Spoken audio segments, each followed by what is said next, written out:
Today's author is our good friend Kira Jacobs. Kira is an extroverted introvert who writes of love, humor, and mystery in the Midwest and beyond. She recently released Book 2 in her latest romance series set in Marietta, Montana, which follows three siblings as they find unexpected happily ever afters near their sprawling cattle ranch. You can find The Cowboy's Christmas Truce and Kira's full backlist on her website at kirajacobsbooks.com.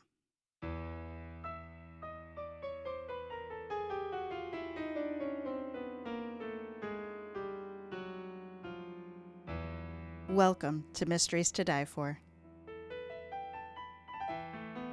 I am TG Wolff and I'm here with Jack, my piano player and producer.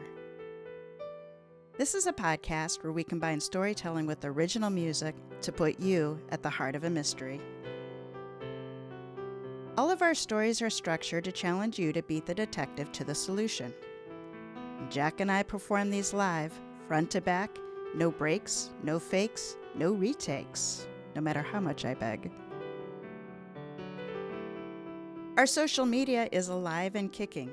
Check out Instagram at Mysteries to Die For, that's all spelled out, and on Facebook at M2D4 Podcast for the pulse on the show's happenings. And explore our website, m2d4podcast.com, for all of our episodes and links to our authors. The rules for law and order create the boundaries for civil coexistence, and ideally the backdrops for individuals, families, and companies to grow and thrive. Breaking these rules puts civil order at risk. And while murder is the big daddy of crimes, codified ordinances across municipal divisions, countries, states, and counties show the nearly endless ways there are to create mayhem. This season, we put our detective skills to the test with murderless crime. This is Season 8, Anything But Murder.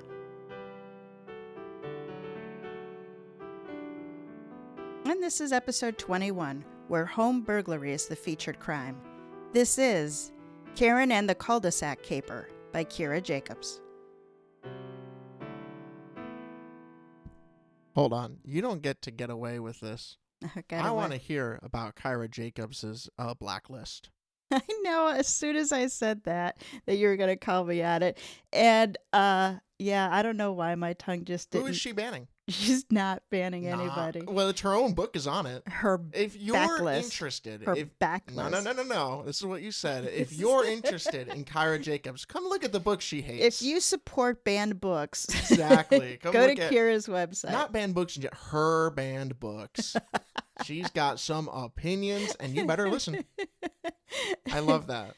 I love that thought. Every author should have a blacklist along with their And would their backlist. own books be on their blacklist, or would they be If they- blacklisting other books? Some directors who don't like their films will refuse to put their names on it. So you can always just blacklist books you wrote and don't like.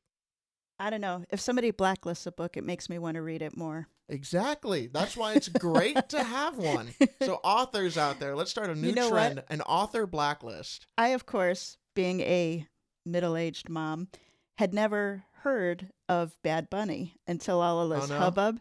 And a friend of mine played it for me. Yeah. Now I'm a fan. Yeah. It hadn't been for all that blow up, I never would have listened to his music. Well, so good it was for very... you. You see, hate leads to love sometimes, guys. Chuck me up all as a this fan. Weird racist backlash, and you know what?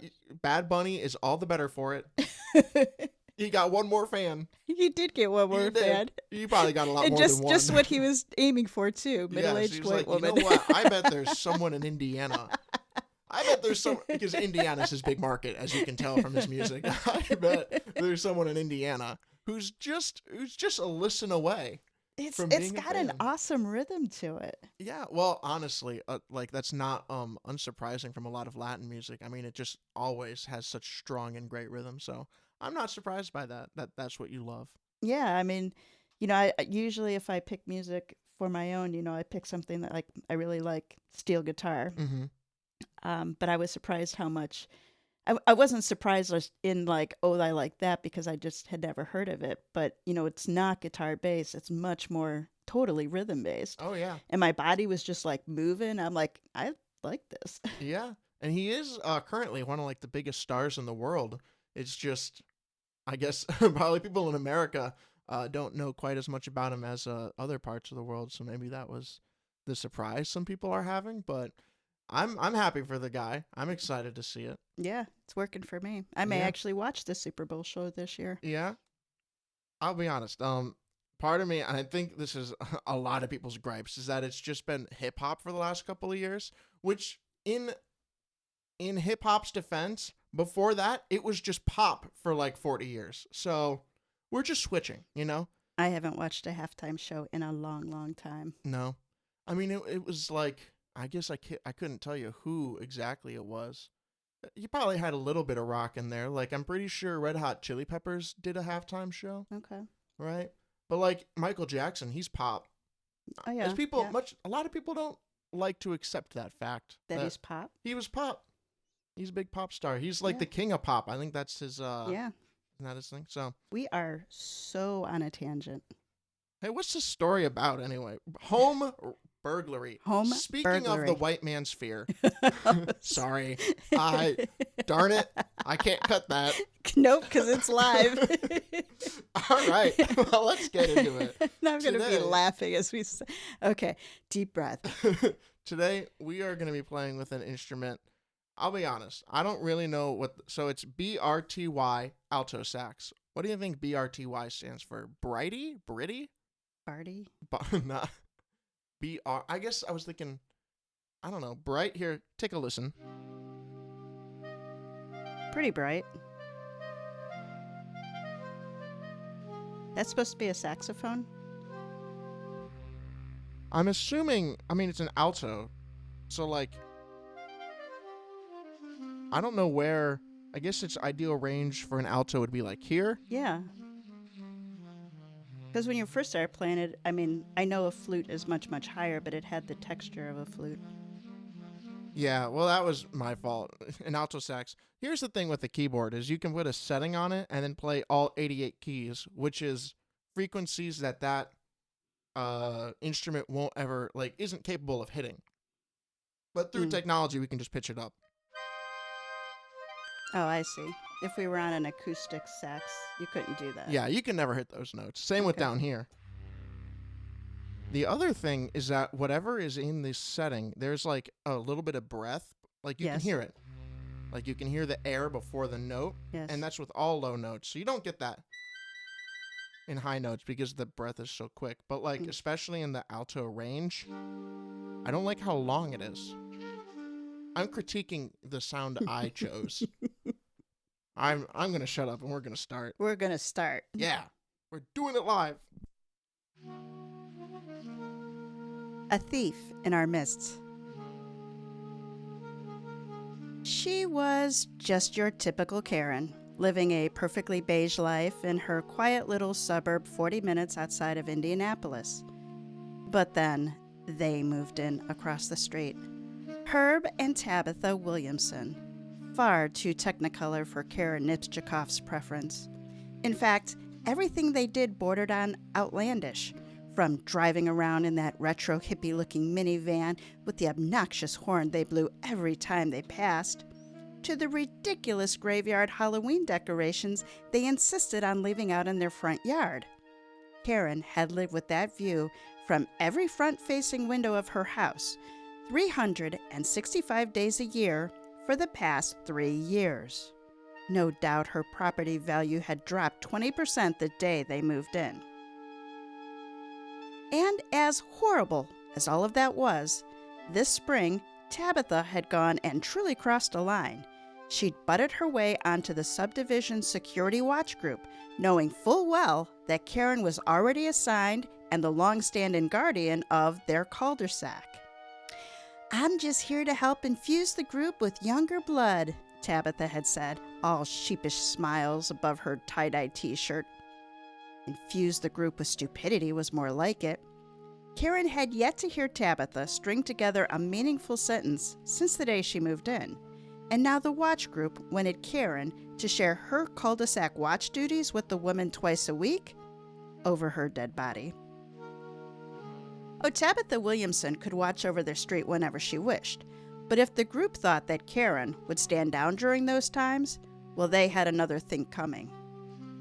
So, when Karen caught sight of an intruder scaling the wall of the house beside the Williamsons on Friday, June 13th, Karen felt a rush of excitement.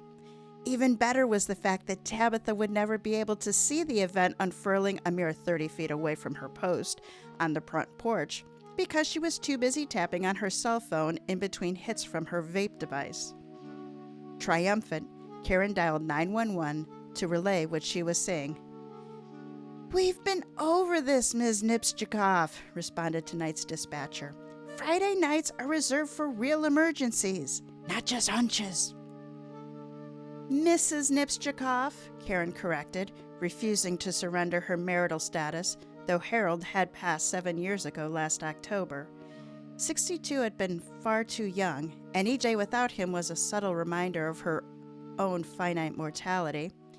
"This is an actual emergency," she continued. "There's a break-in in progress across the street. Please send an officer immediately." A belabored sigh drifted from her phone's earpiece. "Address of the observed break-in? 1902 Withered Oak Vale. Richard Wallenberg, its owner, is away on vacation," Karen clarified, which was why she'd been extra vigilant this week. "Thank heavens for that," she thought with a nod, then added to the dispatcher, "I'll watch for the officer to arrive and update them on the status of the event." "I'm sure you will," said the dispatcher before disconnecting.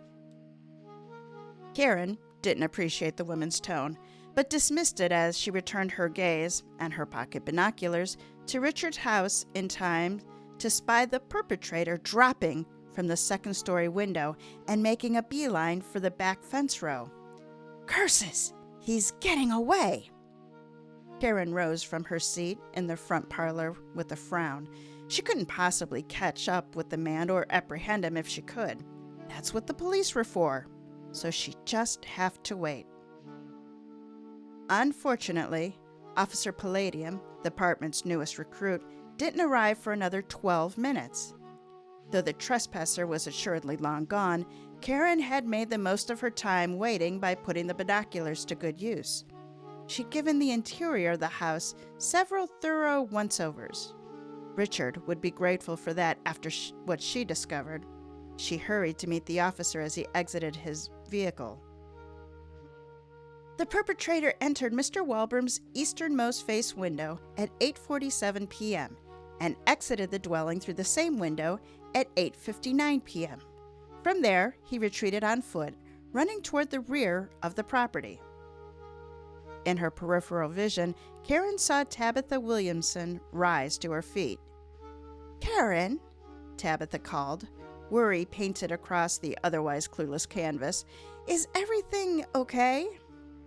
"Fine, dear. Go back to your video games."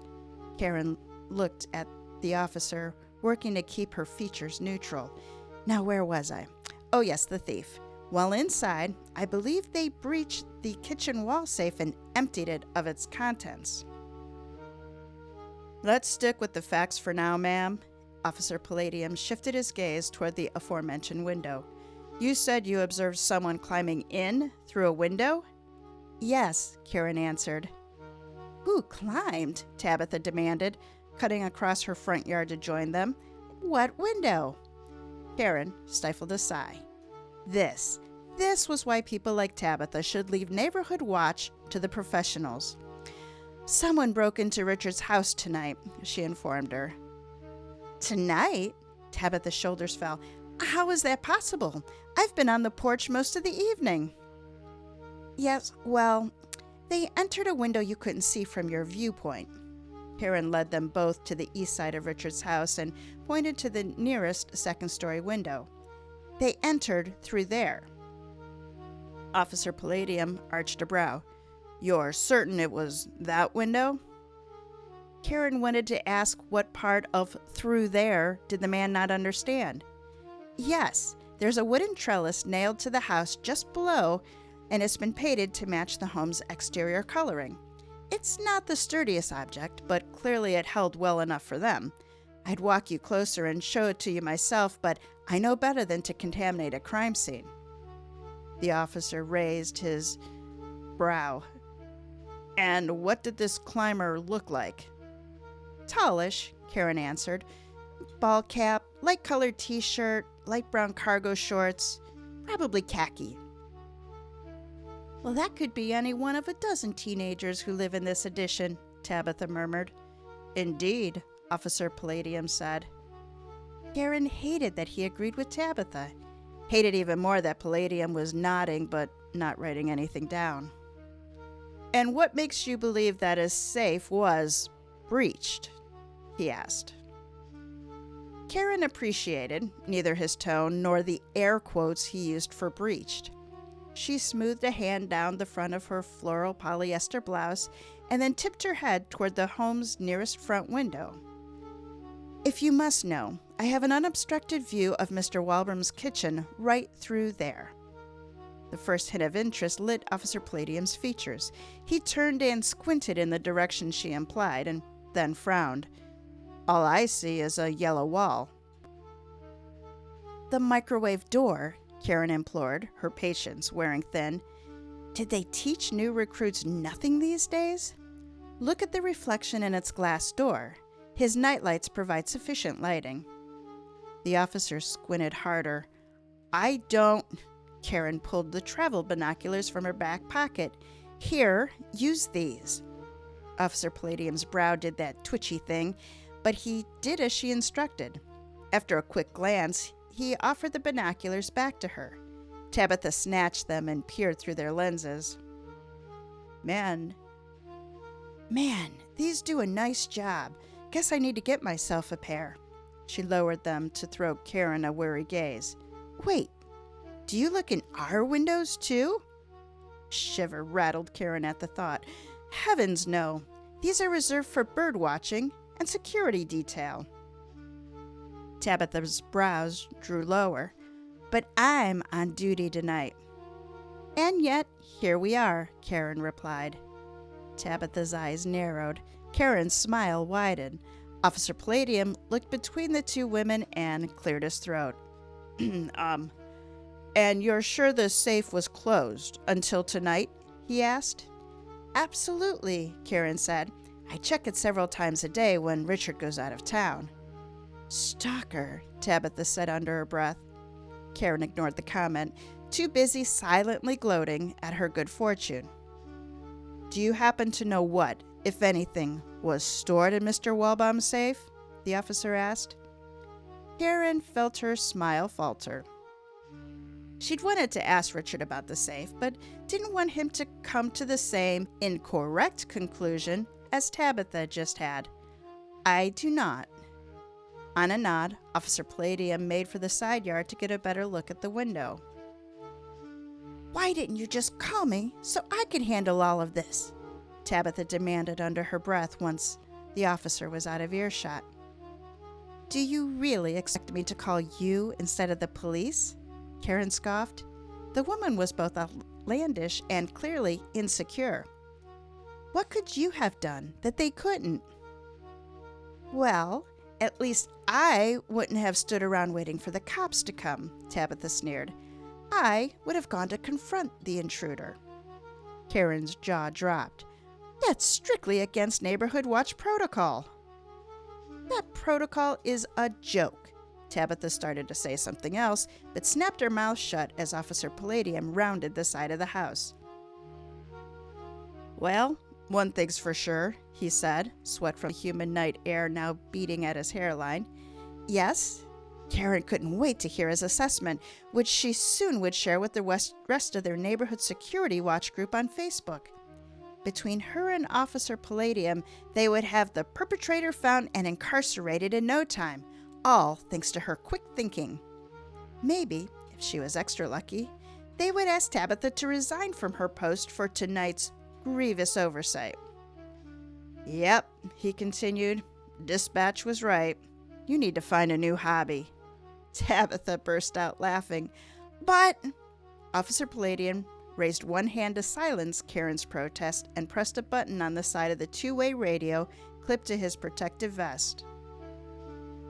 "No sign of illegal entry at 1902 Withered Oak Vale," he said.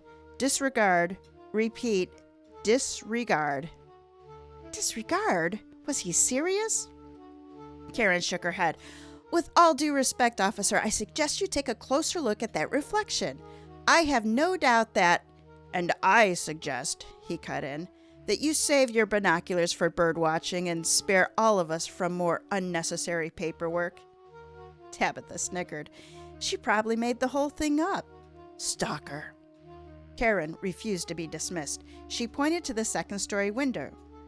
"Officer, I'm telling you, someone broke into—" "Good night, Ms. Nipschikoff," he said as he climbed into his cruiser and closed its door without another look back.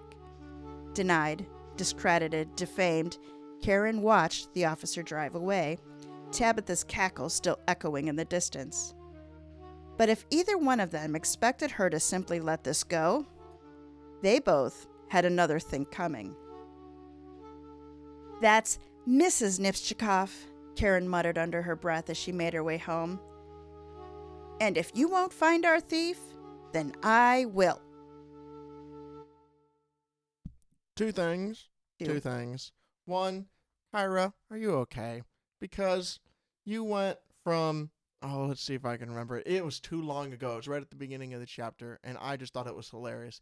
It went from the officer going, "Ha ha ha, again you're saying these silly calls," to, "Every day that my husband's gone, I question my own mortality." Oh my God. What? What? Why? My God. And that whiplash got me. I'll be honest. I sat and I laughed a little bit and I went, "Oh, okay." Oh, what was the second thing? It was just a second ago. I thought it was funny. I don't remember. I can't remember. But anyway. This is entertaining, I gotta say. Oh, the best line in the story. So far. I can't remember the first part of it. I kept thinking it to myself and repeating it, but the second part was, "And she's insecure." And I went, that's funny. That's a good one. I like that. I'm trying to look for it, but I'm not finding when it. Karen called Tabitha insecure. Yeah. I cracked me up. But anyway, I love this story so far. Karen is a phenomenal character, might I just say. And very, very Wait, is that the word? What? I can't. I don't know. I deplore her for keeping her husband's name, even if it does remind her of her own mortality or whatever that is. You deplore her? That's a negative thing. That or is? do you mean, do you applaud her? Yeah. What's deplore mean? To dislike, to not approve of? My bad. That's the opposite of what That's I meant. the opposite of what I'm like. I applaud her. You applaud her for keeping her husband's name, even though it's a very sad reminder. But yeah, great. I hope she catches the bad guy, and clearly, I believe Karen, because if not, we all hope that you catch the bad guy. Oh yeah, I suppose it's you versus Karen here. That's true. But if Karen doesn't catch the bad guy, I mean, it'd be a weird story. If this whole story is, Karen's losing her mind. Actually, that's my bet now. Karen's losing her mind? Karen's losing her mind. Something's hitting. Alzheimer's is hitting. I mean, she's not that old, right? They just said that he passed away. Well, her husband died at 62, but we don't know how old she is. Oh, I suppose you're right. I guess if you assume that they're basically the same age and he died you know what 8 years ago, she's like 70. You know what they say about assuming? Asses, you and me. Oh, I didn't know that was it. All right. What did you think it was? Assuming makes an ass out of you and me. Assume, A-S-S. Something with donkeys. All right. Let's keep on moving. Right. A reputation to protect. Karen was 2 steps in the door when she remembered that she likely had video evidence of the break-in that could have been shared with the officer. Curse that Tabitha for turning up and distracting her from her usual logical thinking. But all was not lost just yet. She made for her study, opened her laptop and its Wi-Fi video doorbell app, and then navigated to the point in time when their neighborhood thief first appeared. Richard Wellbaum's side yard was a bit blurry when she zoomed in, but there was definitely someone there, shimming their way up to the second floor window. Karen sat up taller, revived by the validation. But where had they come from? She backed the video up about a half an hour and watched it in 4 times speed. The only motion on their street during that time period was a white Honda Civic Coupe driving up and down the cul-de-sac. And, she realized after watching the clip twice more, the Civic drove by Richard's house not once, but twice. Casing the joint, were we? She murmured as she paused the video to take a screenshot, or 5. I just wish the picture was a little bit clearer. Determined not to let the excessive pixelation impede her work, Karen continued her video review, replaying the timeline thrice more. It was unclear if the Honda contained both a driver and a passenger. After it drove past Richard's house a second time, the car did not return to her street. But a tiny white blob appeared in the distance approximately 40 seconds later. Had the Civic pulled to a stop on the next street over, the one behind Richard's house? Sure enough, a person-sized pixel blob exited the vehicle and cut through the side yard as they made a beeline for Richard's trellis. Thought you could fool us, didn't you? Karen snorted at the criminal's misstep and reached for the phone. Surely Officer Palladium would listen to her now. Then again, what if he wouldn't? Karen had the sneaking suspicion that the only way she could snag his ear a second time would be if she had the entire case solved and presented it to him, wrapped in a pretty pink bow. Well, okay. Well, does she really think that? Or Yes. do we just need an excuse not to call the police? Oh, I'm pretty sure they wouldn't come back. She'd Karen them to death. I suppose. Okay, you're right. She is known for this, apparently. She is. And oh, wouldn't Tabitha's expression be priceless? So, You're right. I didn't think about that. So Karen reached instead for her computer's mouse. It was time to create a spreadsheet. How better to track clues and suspects? Clue number 1, of course, was the white Honda Civic Coupe. Under that, she listed everyone she knew who owned one. Samson Bailey, a newspaper delivery kid who drove past every morning with his window down and left the street smelling faintly of skunk. Melanie Gunkel, a long-nailed, music-blaring cleaning lady who Richard insisted on hiring to keep his bachelor lifestyle in check. And Richard Wellbaum, the victim. But as Karen had witnessed another car pick him up Tuesday afternoon, she removed him from the list. Per their brief but cordial conversation at the mailbox last week, Richard had been headed to South Carolina with a friend to go deep-sea fishing. She remembered then that Pastor Jenkins also owned a white Civic Coupe, but Karen could not in good faith list him as a suspect. She made the sign of the cross, praying she wouldn't be struck down for momentarily considering him. Beyond him, Karen couldn't think of anyone else she'd seen driving a white Honda Civic in their neighborhood. Unfortunately, without license plate recognition software, it would be extremely difficult to eliminate the possibility that the Civic had not been a local vehicle. A motion alert pinged from her phone's doorbell app, startling Karen. She checked its live feed and was relieved to find it was only her neighbor, Sonia, walking up the front walk. Like Karen, she was one of the original normal subdivision homeowners. "Did you see?" Sonia asked, foregoing a hello, her eyes bright beneath the front porch light. "The police were at Dick's tonight." "I know. I was the one who called them." Sonia's excitement dimmed. "Oh, so just another false alarm, huh?" "Actually, no."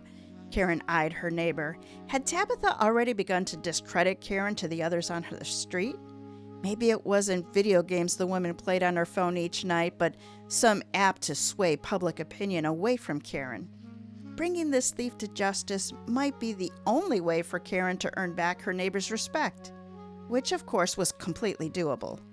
She helped catch those hoodlums breaking into cars last summer, so surely she could help catch a thief too. Karen stood taller and added, "Richard's house was broken into tonight. I saw it happen."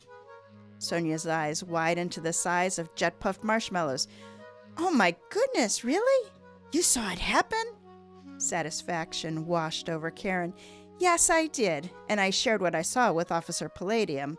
I suspect he's out now, canvassing the area." Okay, so that was a bit of a stretch. Indeed, he should have been canvassing the area. More likely, he was back at the station, swapping ways to deflate collars with the department's dispatcher. "Tell me," she said to Sonia, "did you see anything suspicious on our street between 8 and 9 o'clock tonight?" Sonia's brow furrowed with thought. The neighbor kids from the street behind us cut through our side yard again around 8:30. I went to the back door to yell at them, but then the doorbell rang. "Oh?" Karen asked. "Who was it?" "Well, the mailman of all people. Can you believe it?" she asked. "Cliff said he got all the way home before realizing he'd forgotten to deliver my package from JCPenney's. Wasn't that kind of him to drive all the way across town so late to bring it to me?" Karen's gaze swept from Sonia's house to Richard's. "Oh, very kind. Tell me, what type of car was he driving?" "He wasn't," Sonia answered matter-of-factly. "Melanie Gunkel was waiting at the curb for him in her little white car. She was the driver." "Interesting," Karen said. "Very interesting indeed." Oh my God, I love Karen. The problem is I keep finding things that I just want to laugh about and then forgetting it by the time that we get to this point. I remember. I want to know what magical app that she thinks there is to sway public opinion, because I want that app. What a useful app! Isn't it any social media? No. Now, social media can be used for multiple things, but one specifically to sway public opinion. Because she has to be thinking it can't be Facebook, because she has Facebook. She does have Facebook. And how else are these people going to be communicating? So I think she thinks there's an app to sway public opinion. And do you think you could get Grandma to believe that there is an app to sway public opinion? I think she's more with it than that. I have to give her credit where credit's due. She is way more aware of everything than I expected to be, because she watches the news more than I do. That is true. So she's all very aware. So you think she would know that there was not a single? She would know. Okay. She would be like, well, okay, how does that work? Okay, I think this is going to be a Thanksgiving conversation. But I think there's an app. There's a movie, or maybe it's a TV show, where the concept is that you can get upvotes or downvotes, and the higher up you are, the better you are as a person. There's an episode of Community where they do that. Yeah. And so that's literally just public opinion, the app. So that's close. That's close. And the more likes you have, the higher up to God you are, or something that. It gets holy. They turn into angels or something. Oh. Yeah. Wonder what happens if you get thumbs down. Well, work the other direction. Yeah, too? the other direction. It gets hot. I tell you what, they crank the thermostat on that side of the school. All right. Well, let's find out. Whatever's next. A collection of clues. Karen advised Sonia to check the locks on all her windows and doors, wished her a good night, and sent her on her way. Once back at her computer, Karen added postal worker Cliff Frazier to the list of suspects. He may not technically own a Civic, but if Sonia was to be believed, he clearly had access to one. It seemed the rumors of Cliff and Melanie being an item were true. A shame. The man could do so much better. Karen would never have imagined he could potentially be colluding with criminals. In all fairness, it was too soon to say Melanie was responsible for the break-in. Though, as Richard's cleaning lady, she would have had knowledge of his wall safe. Karen had warned him when he first moved in a number of years back to disguise it in some way, but the fool hadn't bothered to hang so much as a piece of cheap artwork over its toaster-sized door. And what was inside that safe? It had to be a substantial value if someone was willing to scale into a 2-story window to get it. Now all she had to do was figure out who that someone was. Okay then, Karen said, as she created a new column on her spreadsheet. Clue number 2. Who of these suspects would have knowledge of the safe? Melanie, of course, received a mark in that column, and Cliff, now potentially guilty by association. Karen had not seen Samson Bailey ever enter the residence, nor did the man generally exit his vehicle on their street, so his column remained unchecked. Pastor Jenkins had been inside the home at least once, leaving Karen to place a reluctant mark in his column as well. When lightning didn't strike her down a second time, she shook off her fear and continued thinking through the clues. Clue number 3, she murmured, creating a new column. Who knew Richard was out of town? Samson and Cliff quickly received marks in that column. Richard always stopped both his mail and his newspaper delivery when he went on vacation or extended business trips. Melanie knew, too, as she hadn't been seen on her usual cleaning days this week. Pastor Jenkins' knowledge of Richard's whereabouts was unknown, so no mark for him this time. Besides, she rationalized, Pastor Jenkins could hardly make that climb, which gave Karen the idea for a column number 4, physical appearance and ability. Pastor Jenkins, bless his heart, had supported a few too many of their church pancake breakfasts and potluck dinners. And, even if he had the unlikely strength to scale Richard's wall, she had doubts as to his ability to fit through the window. Though Karen didn't consider any of the remaining suspects to be overly athletic, she was unaware of any impairments that would keep the others from scaling the trellis and getting inside. In fact, Melanie always seemed fairly nimble as she climbed Richard's front steps with her plethora of cleaning accoutrements, and Cliff, well, he walked their mail route for years. The man was in excellent shape. Samson was iffy, in her mind. The 20-something was a beanpole of a man, but he did have a several-inch height advantage over the others. That's when a new thought occurred to her. If Melanie knew Richard was going out of town, could she have intentionally left that window unlocked to allow access inside while he was gone? It hadn't looked like the climber had any difficulty getting inside. An unlocked window would have kept her or her accomplice from having to walk in the front door for all to see. And Karen would have surely seen that. She had no proof of this, however, so Karen's best bet was still to procure irrefutable video evidence. Thankfully, she knew just where to go. Facebook. She clicked on her neighborhood security watch group page and typed, "A thief in our midst." Surely that would grab everyone's attention. Karen lifted her finger to click send, but then paused. If she sent this message to the entire group, Tabitha might see it and try to discredit. It had been embarrassing enough being scoffed by the local law enforcement. Could Karen bear to endure the same treatment by her neighborhood peers? No, she decided. It was far too risky. So instead, she created a message to a smaller subset of the group, individuals she knew would have access to the security video footage in and around the compromised area. Then she typed up a brief description of what she had observed and asked everyone to review their security footage to see if they had any video to further her investigation. The sneaky shimmier, the open safe, the backyard getaway, the suspicious white Honda Civic coupe making repeated loops down her cul-de-sac. After a moment's deliberation, she opted not to criticize their local law enforcement, lest she accidentally skew their opinions and result in the future unreported travesties. It wasn't until after she hit send that she realized it was now well past 10:30. Most of the recipients of her message were already in bed for the night. Knowing there was little more she could do on her own at this hour, Karen closed her laptop and headed for bed, hoping the burglar wouldn't be so bold as to strike a second time in one night.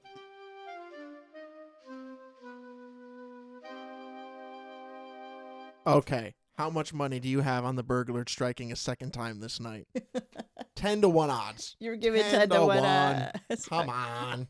It's happening. It's happening. It's happening. I'll be honest. When I say 10-1 odds, I don't fully know what those numbers mean because I don't bet. I'm pretty sure it means if I bet $10 and I win, I only get $1. Right? No, Is that how it works? Vice versa. If you bet Whoa, $1, it's vice versa? if you bet $1, you get $10. Oh, wow. Huh. It gets complicated when it gets into fractions. Yeah, math is hard. That's one thing. You have to be good at math to lose all your money. No, you don't. No, actually, I think it's how it works. All the greatest mathematicians were flat broke. Well, they were all probably like college professors. Yeah, which is why they're flat broke. They didn't have the math intuitiveness to know that this is a dead-end job. Oh, it's horrible. Sorry. Here's the thing with math is that is it really a hold on, I'm getting sidetracked. We're listening to a story. I need to hear more slander about Tabitha, which is a great name, by the way. I feel like a lot of people named Tabitha, or a lot of authors name dislikable characters Tabitha because it's just fun to say. We're going to have to look that up. I feel convinced that I have named someone Tabitha. Oh, my sister-in-law in her contacts. Okay, she's not a bad person. In my hold on, she's not a bad person. As Jack backtracks as fast as he can. I was like, it sounds familiar. My sister-in-law's named Abigail. I call her Tabitha. In my contacts, I don't think I've ever told her that's what her name was. I think you've got yourself in a hole, and you should just start playing the piano. My bad. That's on me. Whoops, guys. I take it back. I'm really little help. Oh, I'll shut up. A little help from her friends. Karen woke with her alarm at 6:45 the next morning and was pleased to see 2 Facebook messages from her fellow neighborhood security watch group members. The first was from Theodore Spitznagel, who lived on the street behind Richard's house and whose doorbell video should have picked up the perfect view of the parked Honda during the breaking. Rather than respond to her group chat, however, Theo sent a private message and asked that she respond to it when she was online once more. What on earth could that man be up to? As he'd been a loyal and helpful member since the group's inception, Karen did as he requested. She could tell from the status bar that he was currently online. "Good morning, Theo," Karen wrote. "Do you have news?" A little bubble appeared on the screen as he composed his response. "I'm reviewing my recordings from last evening," he wrote.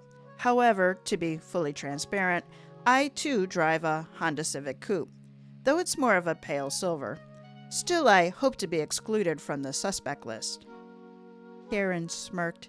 The only way 78-year-old Theodore Spitznagel would be able to reach the second floor of Richard's house was in a lift chair.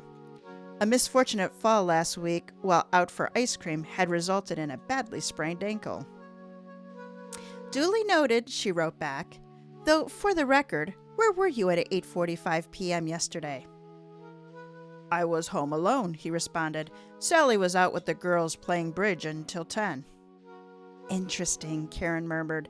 She asked him to keep her posted and then added him to her list of suspects, out of due diligence, of course.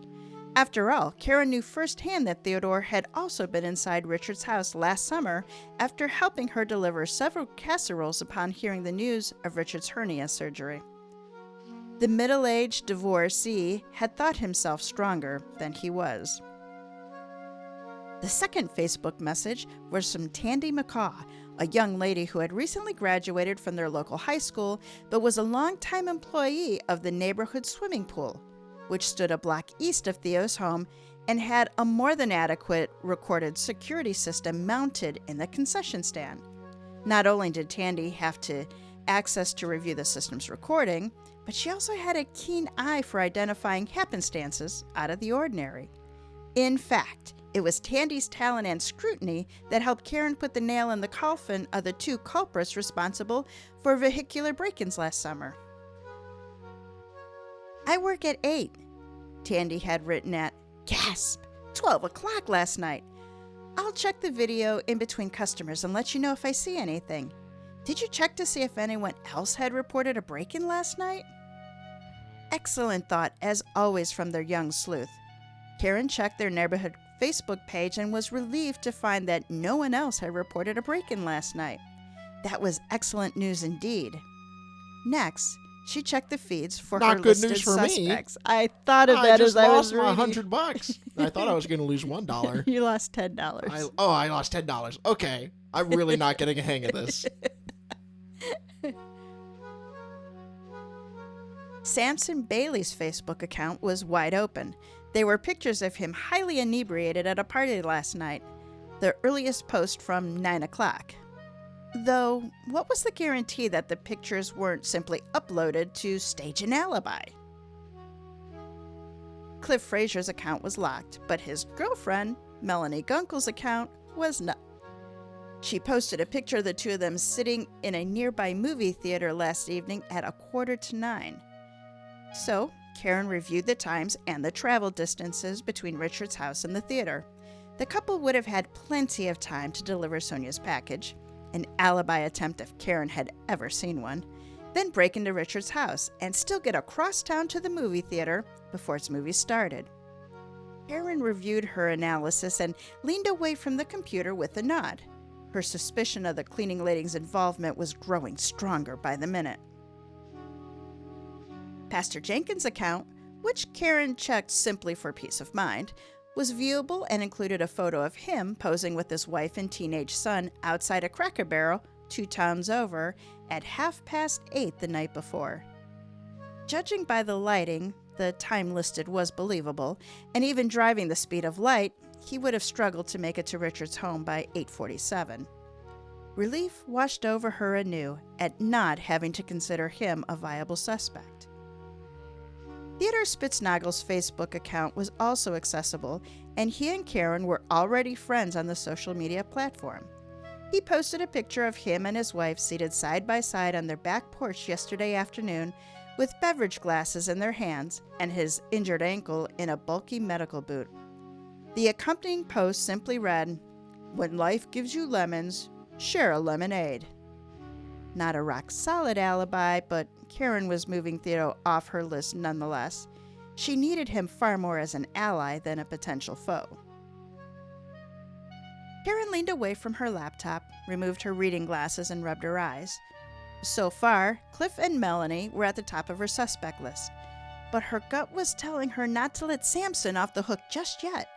She prayed that Theo and Tandy could find video evidence corroborating her research. Several minutes later, a notification dinged from her laptop. Karen slipped the glasses back onto her nose and read the new message from Theo. "White Honda Civic Coupe with 2 occupants parked across the street from me at 8:35 p.m. Daylight waning, streetlights on, shadows on faces. Passenger exited vehicle at 8:36. Male, medium height and build. Wearing dark shorts, light-colored t-shirt, and a blue ball cap. Driver remained in vehicle, unable to determine appearance characteristics." Aha! So her deduction at this point had been correct.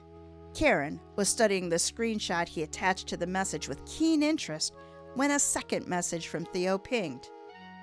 8:42, a second white Honda Civic Coupe pulled up from behind the first. Multiple passengers inside. Front passenger exited, taller but similar build as the first. Tan shorts, light-colored shirt, green ball cap. I'm not positive, but I believe it's Cliff Frazier. Waved at an approached passenger from first car. Karen shook her head. 2 white Honda Civics?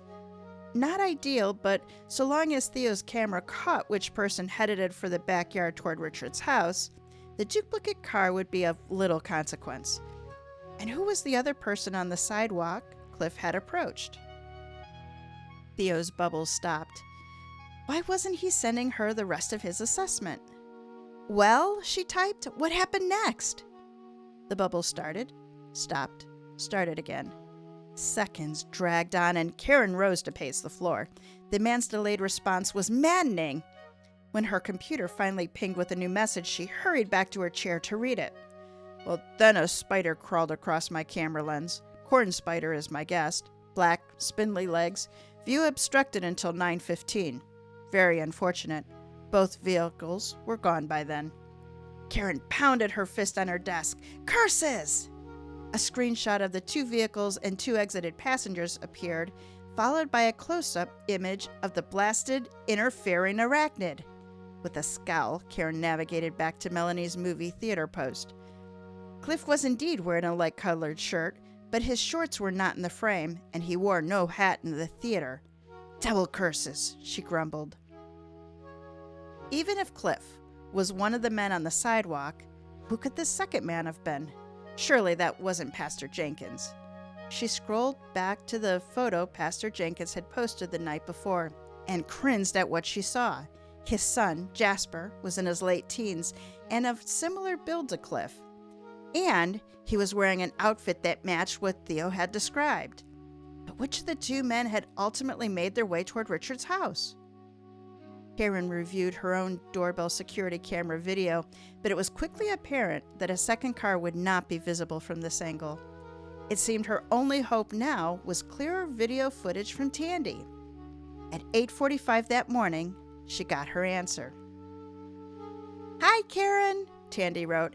I looked at last night's surveillance video from the pool, and here's what I was able to determine. We have one camera that's aimed at the entrance of the pool grounds and can see a decent way down the street behind Richard's place, where you asked me to look. At 8:35 p.m., a small white car parks on the south side of the street, and some guy in shorts gets out of the passenger side door.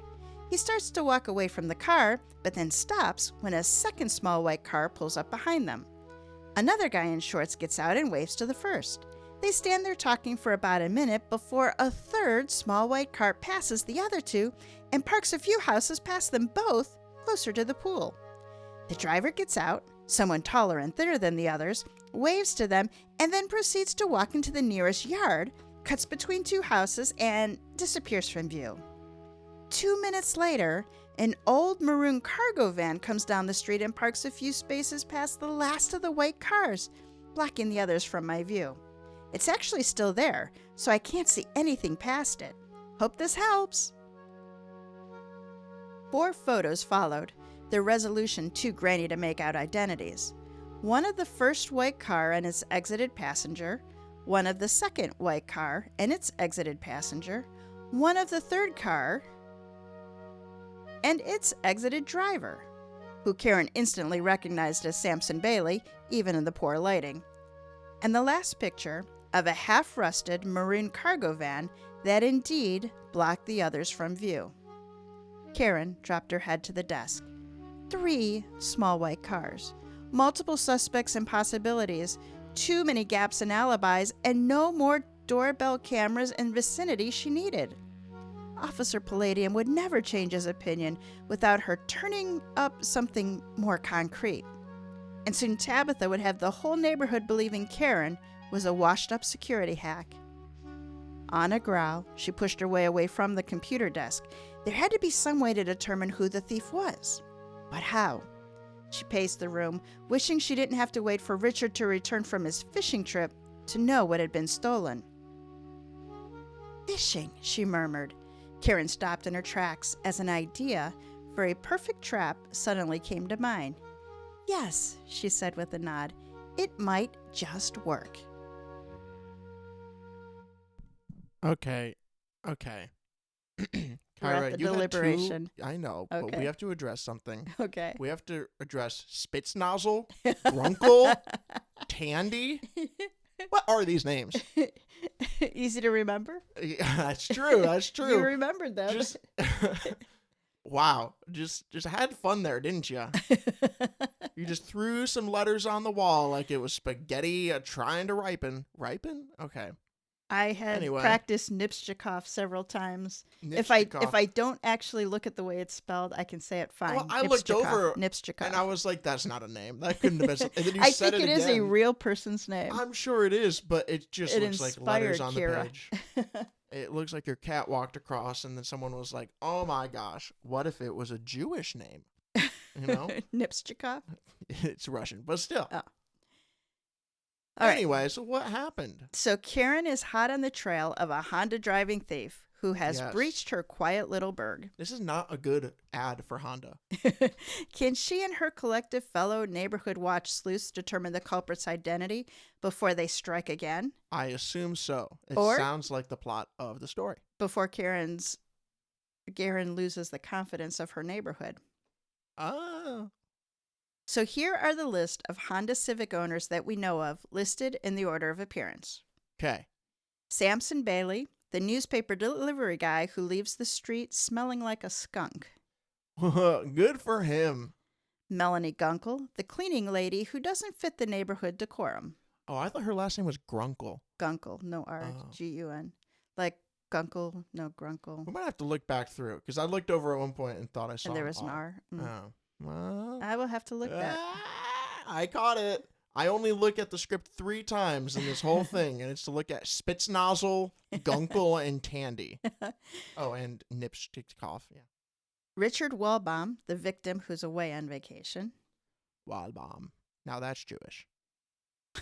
Cliff Fraser, Sorry. the mailman seeing hitching rides with Melanie Gunkel. Okay. What was that? British? Frasier? No, that's a TV show. Yeah. Theodore Spitznagel, the 78-year-old security watch guy with his ankle in a boot. Now, his last name is just what a lawn sprinkler does. Like, A broken lawn sprinkler. yeah, Spritznazzle. Jasper Jenkins, the Pastor Jenkins' son and passenger whose physique is a better match than his father's. Ho, ho, ho. Who could it be? I love her anxiety about accusing the pastor. It's like, I hope God doesn't kill me for suspecting this man. That is pretty funny. I love that. Okay, here's what we know. Yes. On Friday, June 13th, Yes. widowed nosy neighbor Karen Nipschtikov witnessed an unidentified person climb through a second-story window of the home across the street from hers. This takes place on Friday the 13th? It does. I didn't catch that. It was Jason. Then exits the same window 12 minutes later, leaving the safe in the kitchen emptied and its door ajar. Now, they weren't as fast as the people in the Louvre. No, they were not. No, they were not. A white Honda Civic coupe was caught on Karen's video driving repeatedly down her cul-de-sac. Case in the joint. Yep. Although Karen is convinced it's the getaway car. they could have been 2 different cars. Well, there's 3 Honda white Civics Exactly. going around. So it could have been 2 different cars Mhm. that went up and down. So who knows? So all the suspects that we know have access to such a car. That they do. To Karen's knowledge, Melanie, Pastor Jenkins, and Theodore have all been inside Richard's house and could know about the safe. Yes, they could. Just like Cliff Fraser could have learned about the safe from his girlfriend, Melanie, and Mhm. Jasper could have learned from his father. Yes. Samson is the tallest of the bunch, which might make scaling the home easier. Uh-huh. Cliff and Melanie are both physically fit. Yes. Pastor Jenkins has spent too much time at food-related church gatherings. His son Jasper, however, does have the physique suitable for scaling walls. Poor Pastor Jenkins. Theodore is 78 years old and has a bum ankle. Poor guy. Based on Theodore and Tandy's additional video evidence, the 3 persons exiting the white Honda Civic coupes were all male. 2 of similar physical appearance, and the 3rd was Samson Bailey. But I guess we don't know if Samson Bailey was the one who went up the wall, though. We don't. Huh. So now it's your move. Time to help Karen identify the neighborhood thief and restore her reputation as a reliable watchguard. Who scaled the wall and burgled the house? Who burgled? That's a great question. So, okay. So you got 6 suspects. 6 suspects, and I imagine we probably have more than one culprit. Because did we establish that there's a person in the car while the other person is scaling? Was there a believe getaway so. driver? I believe so. Well, the one the driver got out. The other 2, the passenger got out. So yes, it seemed like all the Oh. cars had multiple people in it, but only one person got out of each car. So the one that Cliff was driving. Well, wait, we don't know that Cliff got out of the car, do we? We have The only person, someone suspects. yeah, the only person that's been hard identified as getting out of the car is Samson Bailey. And do we remember if he was driving? I'm looking that up. Because I'm realizing now, I have a feeling the order in which the people... third one says one of the third car and its exited driver, who Karen recognized as Samson Bailey. So Samson was a driver. So because Samson was a driver, one could assume that he couldn't have done it. Okay. For one simple reason, that is, okay, I guess we have to ask ourselves, how much leeway are we given into realism? We could say that Samson was driving, thus he couldn't have been in the... Because he had a passenger with him, though, right? Right. And because of that, well, the passenger didn't get out, and the passenger didn't get into the driver's seat. Both correct. Oh, yes, because when he parked, we see that he doesn't get... So at some point, theoretically, they could have switched, but we're going to say they didn't because realism doesn't exist, and perhaps it is written in a way where they couldn't have, and if that's the case, I just can't see it because I don't want to stop and think about it that hard. I think you can take it at face value. I You're right will. that we have nothing that indicates We have that nothing that indicates somebody that they got into the switched. driver's seat. Yeah. Yes, we have nothing that indicates that switched, but in reality, they probably could have. But why? Without being Why seen? you would just drive to the place that way? You're right. Oh, you're right. That's where logic helps. Okay, so it isn't Samson Bailey or the person that he's with. Okay, so I'm coloring him red. Now, we can probably assume, because Cliff didn't drive, that the passenger is Melanie Right. Gunkel. Just an odd person. And then the other car we have to assume belongs to... There's a total of 3 Hondas, right? Yes. Not counting Theodore's silver one. Not counting Theodore Silver one. Okay. Although he's showing up as a suspect, so Karen counts him. I think she ultimately dismisses him because, 78 years old, broken foot. I dismiss Mr. Spitznagel. Okay, let's just take him out. Yeah, call him Red. Okay. So that leaves you with Melanie, the cleaning lady, Cliff, her boyfriend mailman, Richard, the victim, and Jasper, the pastor's kid. Okay, so we know one car holds Cliff and Melanie, Yes. and the other car We holds 2 people, And right? we don't know who they are. One of them is probably Jasper. The other we don't have a suspect that would fit. It would either be Richard Walbaum. What if it's Richard? That wouldn't make sense. What if it's Richard doing insurance fraud? But then the crime of this episode probably just would have been insurance fraud. No, it still could be insurance fraud. Why are we considering Richard? Interesting. Oh, I don't know. But if it was Richard, why would you climb to the 2nd story building? Or the 2nd story of the thing? He could have provided easier entry, don't you think? But I suppose he also could have been the one to unlock the door or keep the window unlocked when he left. Definitely, it was his house. So he had just as much opportunity to have done that as Melanie did, if not more. I don't know. So what evidence do we have to choose which car we believe did it? Because you've eliminated one of the cars when you eliminated, Yes, when we eliminated Samson Bailey. We know the second car has Melanie and Cliff in it. Yes. We don't know anything about who's in the third car, except that it's a guy wearing shorts. It's a guy wearing shorts. Did we happen to know what color shorts? They all were some version of tan or khaki. They were all, So we also... They were all wearing dad shorts. Did we get any information on if Cliff was wearing shorts? I want to say yes, but I'll see if I can find it. Because Cliff was indeed wearing a light-colored shirt, but his shorts were not in the frame. So that's the selfie they took. A light-colored shirt? Yes. Well, he was wearing a dark-colored shirt, and the robber was wearing a dark-colored shirt. No, I'm pretty sure it was light-colored. Really? Yeah. Oh. I got that backwards. In my head, I just assumed everyone was wearing black. Let me see if I can find it. Here's the thing. Hmm. I can game this a little bit. If I give you a clue and you're like, no, well, you know the answer. So I can believe you. I'm trying to find at the start of the story.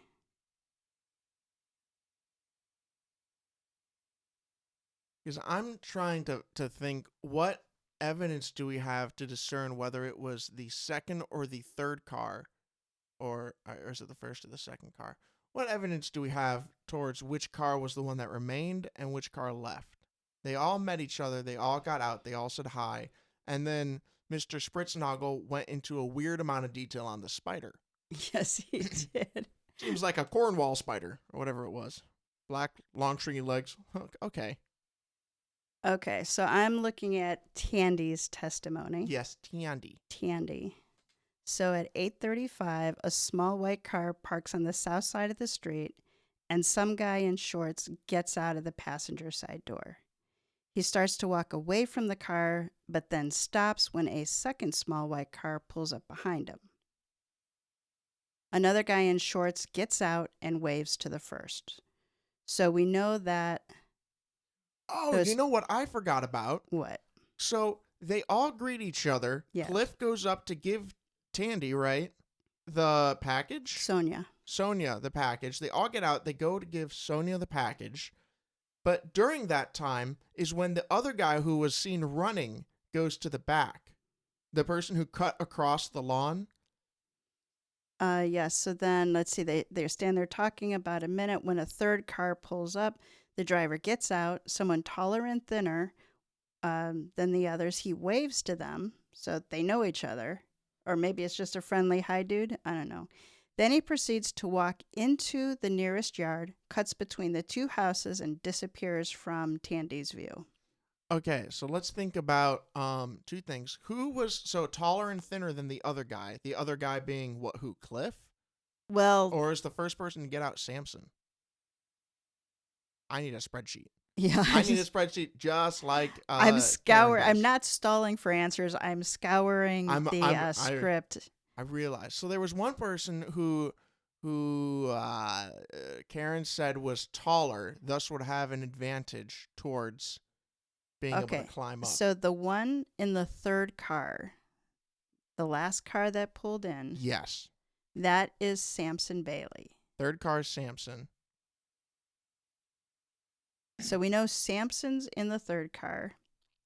Mm-hmm. We know Richard and Melanie, Cliff and Melanie are in one of the cars. So we still don't know who's in the third car. Yes, but did the person suspect, did it say anything about height? Remember when Karen was saying this person was taller?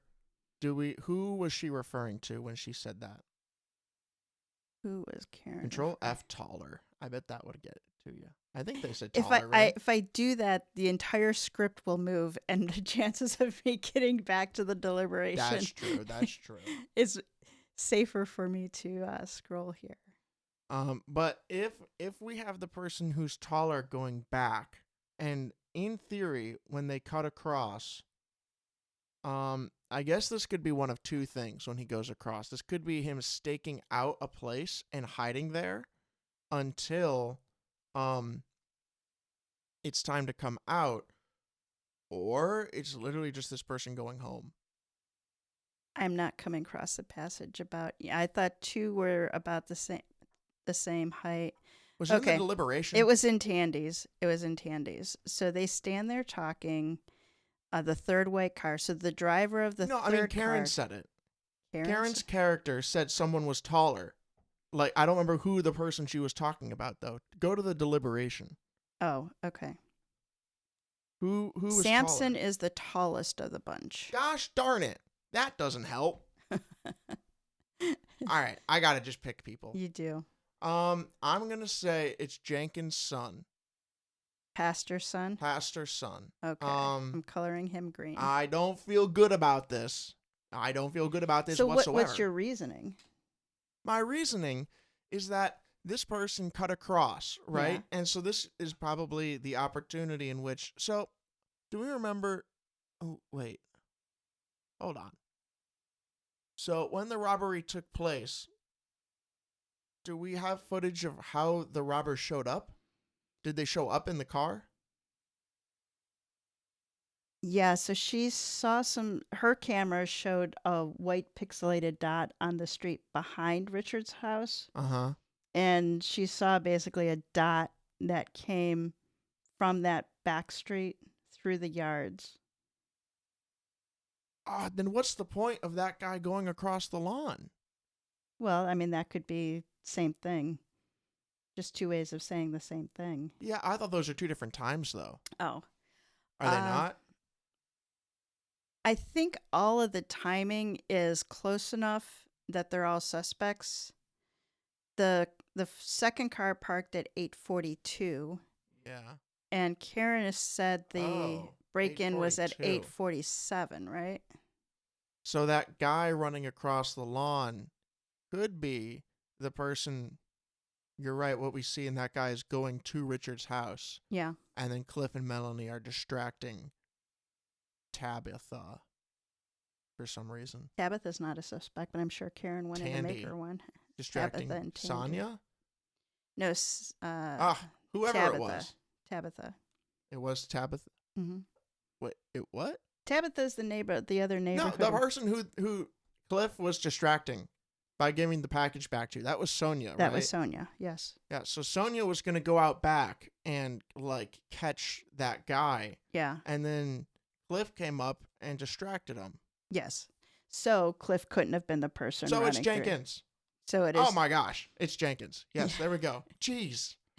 That took so long. You're going with Jenkins. I'm so sorry, folks. How long has this deliberation been? I don't know. It's a good one. Let's check. Let's check the logs. No, don't mess it up. Yes, our deliberation started at 54 minutes, and we're currently at 71 minutes. Wow. My this bad, is a long guys. episode. Yes, let's... Wait. Before we jump into the big reveal, I wanted to let people know that the anthology for this season is out and available both in print and ebook. So as you are making your Christmas and Hanukkah lists, please think of the mystery reader in your family, your friends, your circles. Your surroundings. Think of the book reader on the park bench. Yeah, and gift them with anything but murder, heists, and hooligans. Because maybe their murder mysteries are giving them a little bit of anxiety. This is anything but murder, okay? We're fine here, all right? So and just like our podcast, the books are arranged so that you can beat the detectives to the solutions. Yes. Or not. No. All right. Yay. A fish fry. Oh, it was Jenkins. I did it, guys. I did it. Fish fry? I got it. I should have just looked at the chapter title. I could have gotten it half an hour ago. I'm so sorry, folks. I'm so sorry, folks. A fish fry. Karen sat in her front room Sunday afternoon, watching Richard's property like a hawk. It had taken some doing and a little extra help from Theo and Tandy, but the trap to catch their cul-de-sac thief had been set. Tandy created a fake Facebook account Saturday evening that looked like it belonged to Richard. Then she sent private messages from the new account to each of Karen's suspects saying that he was home and he'd found something of theirs in his yard and was requesting they come and retrieve it around 2 o'clock Sunday afternoon. He would be busy running errands and cleaning ahead of a cookout he was having for his family upon his return, and so had offered to leave it where it currently lay so they could come and pick it up without having to wait on him. The vagueness of the item and location was intentional. Theo was convinced that the real burglar would immediately look for their lost item in Richard's side yard, alluding to their guilt. Unfortunately, Tandy didn't realize the messages had been sent that they all listed the same suggested pickup time. Karen had read that confession with a sigh. It truly seemed that if one wanted something done right, one must do it themselves. Regardless, she thanked Tandy for her efforts, Theo for the idea, and at 1:30 on Sunday, took a seat in her front parlor to watch and wait. And at 1:45, a white Honda Civic Coupe passed by her house, rounded the cul-de-sac, and came to a stop before Richard's house across the street. It was Pastor Jenkins. His son Jasper exited the passenger side and proceeded to scan the sidewalk leading up to Richard's front porch. After 3 passes, he went onto the covered porch, scanned its concrete floor, then shrugged and returned to the vehicle. The pair drove off without incident. Karen breathed a sigh of relief. The next Honda Civic to arrive was Melanie Gunkel, and, wouldn't you know, Cliff was in the car with her.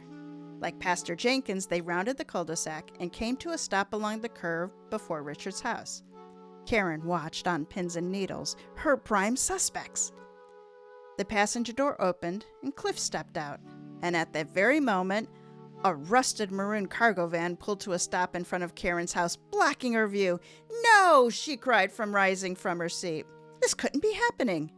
She hurried for the door, desperate to see where Cliff was headed.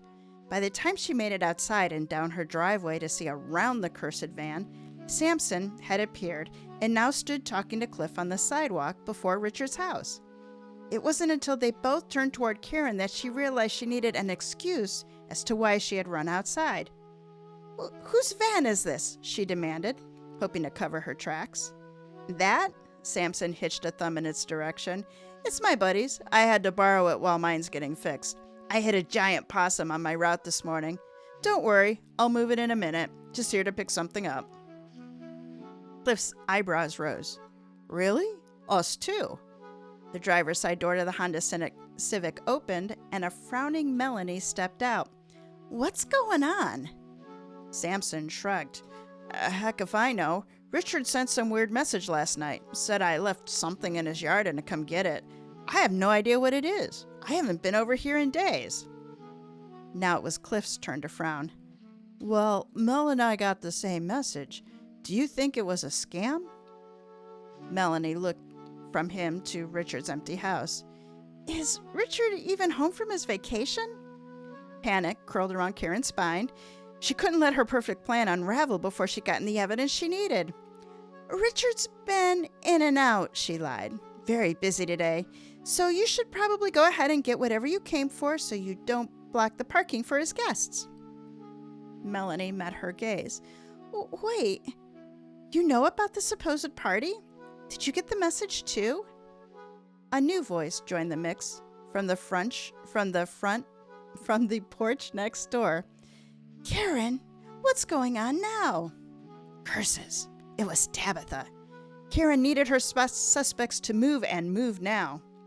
She ignored her nosy neighbor and said to the others, No, I just know he's got something planned. Mailbox talk, you know." She waved toward the yard. "So go on, do what he asked you to do so you can move your cars." Instead, the 3 just stared at her. Darn it! How was she going to find the culprit if no one made a move? Movement in her peripheral vision caught Karen's attention. She turned and gasped as another white Honda Civic coupe pulled into Richard's driveway.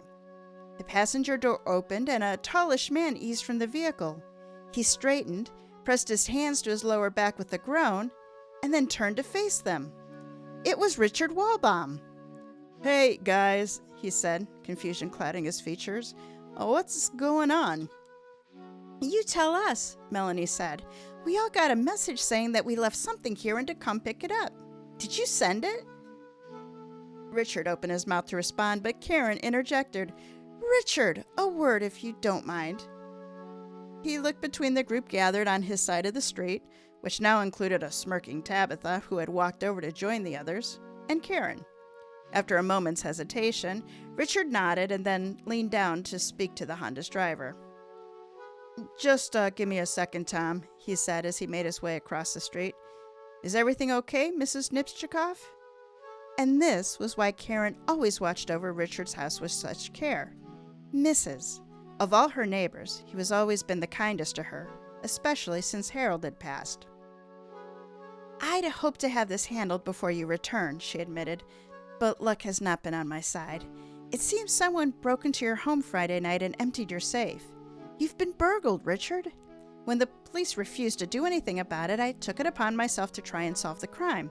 I've lured our suspects here today to try and determine which of these individuals may be your thief." Burgled. Oh boy. He looked to the ground, a small smile on his lips. I should have known better than to try and avoid the watchful eye of our best neighborhood watchguard. Karen studied her neighbor, confusion warring with pride from the compliment. I don't understand. Richard ran a hand through his salt and pepper hair. You weren't the only one who didn't have luck on their side this week. During our second day at sea, a storm suddenly rolled in. My phone and wallet went overboard, leaving me without any money or identification. Knowing I would never be allowed on the plane without either, my friend Tom volunteered to rent a car and drive us home. Richard paused to look toward the Honda in his driveway. Can't believe that one tiny little car was all that was left on the rental lot. Anyway, it was late when we got in, so I didn't bother a locksmith. Instead, I had Tom drive me over here. But when I saw Tabitha on her porch, I decided the quickest way to get it in and out would be to have Tom park a street over so I could walk around the other side of my house. She can be such a talker, you know? You parked a street over. The gears were turning in Karen's head. She glanced to the others, dread sinking in. Sure did, Richard said. I cut through the yards and climbed up the side of my house to a second-story window I always leave unlocked. Then I grabbed my emergency cash, social security card, and birth certificate, climbed back out the window, and joined Tom at the car. We stayed at his place that night, but after we hit the BMV to get me a new license Saturday morning, Tom and I went up to his lake place to relax and finish out the rest of our vacations there. Karen closed her eyes in defeat. It had been Richard she'd seen breaking into his home all along. Officer Palladium had been right. No crime had been committed. On a sigh, she met his gaze once more. But why on earth would you knowingly leave your window unlocked? Richard winked. Why wouldn't I, when I have the best set of eyes in the neighborhood watching out for me? Karen's cheeks warmed at the compliment. If only the others on her street appreciated her as much as Richard did. As kind as that is to say, I'm afraid I acted a bit like Chicken Little these past few days. I suppose that's my fault, said Richard. I should have checked in with you before scaling the wall. I'll do better next time, okay? Karen looked to the others, fearing Tabitha's reaction to the news that this was all a false alarm. Her reputation would be tarnished for sure. But the others will think... Richard shook his head. I'll take care of them. On a grin, he started back across the street and popped the trunk of the Honda. Sorry for the unexpected message, he said loudly, but I needed a way to get everyone here. I'll never get through all this fish on my own. You may want to go inside first, Richard, Tabitha said, still smirking. Karen is telling everyone your house got broken into Friday night. Well, actually, it did, he smiled toward Karen, but my trusted neighbor already helped me to get to the bottom of it. Tabitha's smirk evaporated. Karen stood taller, relieved to know that her status among the neighborhood watch group had not been ruined. In fact, this weekend's event might well launch her into infamy. Richard waved for Karen to join them, and then turned toward the others and said, Now, who's ready for a fish fry? That was mean. That was mean, Kyra. That was a mean story to write. Jasper was like barely a character. That was a mean story to write. You know what you did. You know what you did. You wrote fish fry and you were like, ha, ha, ha. You were laughing to yourself. Oh my gosh. That was awesome. That was mean. What do you mean it was awesome? You just, I don't know. I was targeted. Do you see how long I spent? You cued in on Richard, though. You're like, oh, Richard. And I'm like, he's going to do it. He's just going to pick him out of the blue. And then you like totally went left. And like Jasper, and I'm sitting here going, but it's like barely. I guess Richard was even less of a character. So I'll stop that criticism. Look. You know what you did. she's listening to this, laughing her butt off. No, this was orchestrated. You knew I was going to pick Jasper, and then you were like, you know what? Let's just make it a little bit funnier. Fish fry. Kira is one of our authors who loves to write just for Jack. That was a mean story to write. Okay, I don't count that. I don't count that as a loss. No. Okay. I mean, you will, and it'll still go on the website, but I won't in my heart of hearts. I didn't track wins and losses this season. No? Oh, no. Well, I track them in my heart. Okay. But I don't track this one. This So doesn't count. let's learn a little bit about home burglary. What? It didn't happen. There was no home burglary. So let's learn about breaking into your own home. Once I did it in 2007. I've had to break into my house like twice. I had to. We kind of have to break into our apartment. I once time did a really creepy thing where I had to knock on my neighbor's window because it was like 2 a.m. I scared the crap out of them, and they came over, and I was like, "I'm so sorry. Could you let me in?" And they were like, "Yeah," and they let me in the building. Did you buy them something the next day? No, I didn't. Anyway, I have to go buy them a Christmas gift now. Let's start with the difference between robbery and burglary. So robbery is stealing from a person using force or fear. It can occur anywhere and is classified as a violent crime. Burglary is the unlawful entry of a structure, a home, a hotel, a bank. There is no confrontation between the bad guy and the person. This is considered a property crime. In looking for examples, actors, athletes, and other rich and famous people have become the targets of organized burglary rings. Some of the cases are burglaries, with the bad guys breaking into homes while they're empty. Others are robberies, where the owners were home, sometimes with their children. Sadly, some of the victims were held at gunpoint or threatened with other violence, while others hid or fled in their homes. In February 2025, the Justice Department unsealed indictments against 7 Chilean nationals, charging them with conspiracy to commit interstate transportation of stolen property associated with the burglarization of homes of professional athletes across the country. Now, this one's pretty much been all over the news, and it's recent enough that many of you have probably heard of it. We've included a link to the show notes to an episode of Inside the FBI podcast, a story about intercepting the South American theft group. It's a really cool podcast. If you go ahead and check that out. And now, let me introduce you to our friend, Kira Jacobs. As I said at the beginning, Kira is an extroverted introvert who's always called Indiana home. Growing up in the Midwest means she is well-versed in fickle weather, pork tenderloins that don't fit the bun, that's totally an Indiana thing, and sarcasm, which is not totally just an Indiana thing. Fueled by caffeine and funny memes, she weaves humor and chaos into her stories, which range from sweet romance to mysteries and even fantasy. Be sure to stop by KiraJacobBooks.com to learn more about her novels and ways to connect with Kira on social media. So that wraps up this episode of Mystery to Die For. Support our show by subscribing, telling a mystery lover about us, and giving us a 5-star review. Check out our website, m2d4podcast.com, for links to this season's authors. Mysteries to Die For is hosted by TG Wolff and Jack Wolff. Karen and the Cul-De-Sac Caper was written by Kira Jacobs. Music and production are by Jack Wolff. Episode art is by TG Wolff. Join us next week for a toe tag, which is usually the first chapter from a fresh release in the mystery, crime, or thriller genre, and then come back in 2 weeks for our next original story, where cyberbullying is the featured murderless crime. It's Toxic by Robert J. Binney. All right, Jack, take us out.